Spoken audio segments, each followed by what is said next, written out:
everybody's just trying to, on their own, just sort of come to terms with this, and it's very difficult. Oh, my. Hey, Hop, I just, the family values that we have in West Virginia and our children, and never have we ever dreamed that we'd see our children being slaughtered. It really is unbelievable, and I think it will change people forever. So what do you think? Do you think something should be done concerning gun control? Well, Hoppy, here's the first. I'm a life member and a proud member of the NRA, and a proud defender of the Second Amendment to the Constitution, the right to bear arms, and will always be. This is not what this is about.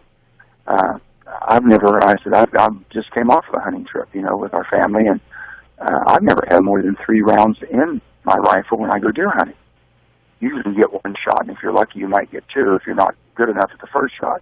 But other than that, I don't know people that go out hunting that take an assault rifle. I don't know of anyone that needs 30 clips, 30 rounds in a clip, or 10 rounds I don't know that.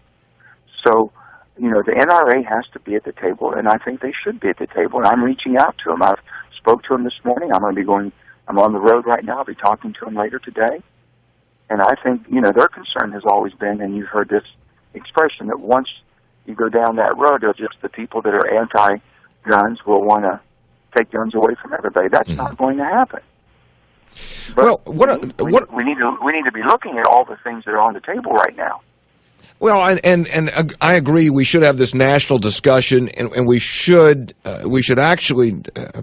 I don't think we should rush to do something, because sometimes when we do that, we make bad legislation. But one of the arguments is, and this is just for the sake of argument here, is that when you say, or when anyone says, or when I say, if somebody says, well, you don't need that gun, and the answer is, well, you might not need a Ferrari, or you might not need that bottle of Jack Daniels, but if you have a right, and certainly, as you accurately point out, we have a Second Amendment, which the courts have pretty well defined, guarantees a right with certain restrictions to own a gun for personal use. Right. So, and I think the discussion will be coming over many things: mental illness, how we detect that, families with people who have mental illness, the type of responsibility, education that they should have. We haven't seen all this unfold yet. I've always said one of the 5 promises to our children, which Gail and I are very much supportive of, as you know, but one of the promises is that every child should have a safe place. Sometimes it's not always a home. Most always, it's always been the school, and that's been taken away from us. So this has elevated this. You've got Dianne Feinstein, who has basically said, she wants a ban on assault weapons. You have Chuck Schumer saying that basically he wants a ban on these multiple clips or strips or rounds that holds more than 10. And you've got Joe Lieberman, who says we should have a blue ribbon panel looking at how we promote violence, a culture that we have now to where we sometimes glorify it, and the games the kids play. So I think it's a discussion that all this has to be brought to as responsible adults. But the one driving force we have never seen the children of America slaughtered in America. We've never seen this. Never could imagine it. These are babies. U.S. Senator Joe Manchin's with us. So would you be in favor then of what Feinstein is talking about, I believe, is bringing back the assault weapons ban of 1994, which expired in 2004. Would you be in favor of that? I'm willing and eager to sit down. Diane's called for me. I've called for her. We'll be sitting down. I want to look at her bill. I haven't seen it yet, Hoppy, but I'm very eager to sit down and have a productive discussion with her. I'm also bringing the NRA in. I want to know where they're coming from and why they would be objectionable to something such as that. It sounds very reasonable for the sportsman, or the hunter, or the gun owners. What this type of weapon would be needed in their arsenal, I don't know. Armor-piercing bullets, you talked about. I've heard people talk about that. I like to hear the discussion. But, up until now, we've had a hard time just getting dialogue because people have already lined up. They want to villainize. Mm-hmm. The NRA has done a tremendous job of protecting the Second Amendment rights that we have as Americans. Now, if they're going to be villainized without being brought to the table, that's wrong. And they should be sitting down and looking at seeing how we can move, how citizens of this great free land of ours, to move in a responsible manner. And then looking at how we treat mental illnesses. if we can't even get people into the clinics, and if we're closing them down because of our budget problems?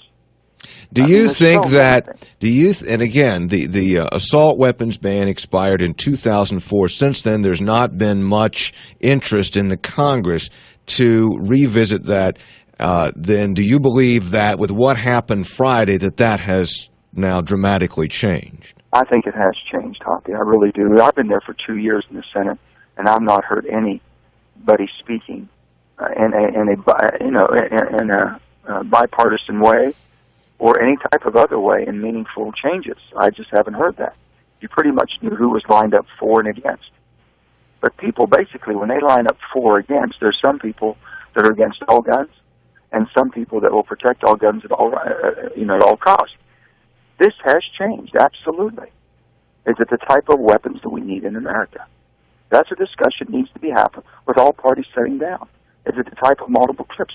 What would they be used for? I understand the police and the people that are protecting the citizens.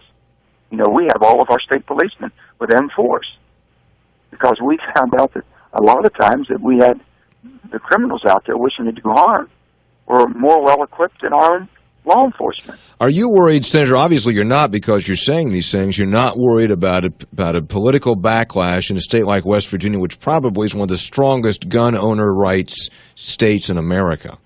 I don't think there's anyone stronger than I am about protecting their rights. I think I've always been there protecting their rights.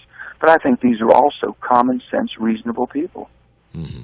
And I would say the majority of them do not own assault, have not been hunting with an assault rifle, does not have more than 10 rounds in any gun they have to go out for sports shooting or for hunting. These are the people I know. I don't know this other segment of society that believes it's so imperative that they're able to keep their assault rifles and go hunting and do all the other things. They need 30-round clips and they need 2,000 rounds of it. I don't know those people. Mm-hmm. So what do you think is going to happen? Oh, I think that, first of all, we've got this fiscal cliff coming, and, we were told that plan on being here up until Christmas Eve, plan on coming back immediately after Christmas, and you throw all of this into it. But we need to have serious conversations. Hoppy, if we're going to have treatment for mental illness, we have to get our financial house in order. And you've heard me talk about this so many times. I'm concerned that we're going to kick the can down, put a small patch on it, and off we go, and the markets will not react favorably. We have this horrific crime against our children. It needs to be dealt with, and it needs to be done in the most serious fashion. And, I'm willing to stay 24 hours a day, 7 days a week to work through all of these problems, and we've got to. But you can't put one aside for the, we just got to move forward. And there's enough of us, I think, that are committed to doing it. U.S. Senator Joe Manchin. Senator, good to speak with you today. If I don't talk to you before next Tuesday, Merry Christmas. Hey, Hoppy, you too, and to all of our great West Virginians, Merry Christmas to them. Thank you so much. Good to talk to you. Good to talk with you.